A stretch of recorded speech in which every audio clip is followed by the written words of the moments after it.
what are your thoughts on comedians and like where comedy ends? Like where the lease on what you can say ends? Nowhere.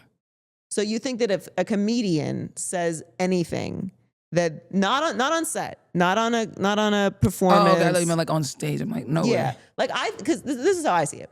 I think comedy is super, super fucking important.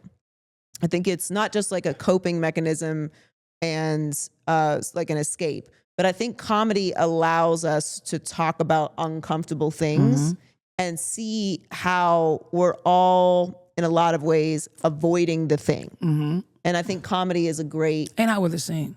Yes. So I think comedy is a really important vessel for that. And the best comedians of all time have been able to do that. And their sets and work has lasted through decades because they knew how to tell that story and bring people together through those times. But I think we're living now in a time where comedians have like shows where they're also pundits, or they have appearances on CNN or Fox News, or, you know what I mean? They're in different spaces, and in those spaces, they're not showing up as comedians. Yes. And that's my issue, is that I think if you're on set, if you're doing a stand-up, if you're doing a tour, if you're doing a special, whatever the fuck you say, I don't have to listen to the special. I don't have to buy tickets to the show. I don't have to like your comedy. So therefore, if I'm watching it and I know this is the type of shit you talk about, I'm choosing to participate in this. But I'm also coming there for comedy. When you are doing a political show, or you're doing a show where you're talking about, you know, controversial subjects or whatever, I don't think that lease of comedy extends to you talking about serious things and giving your opinions on that. I think it's a 50-50. I think it's one, how the comedian approaches it.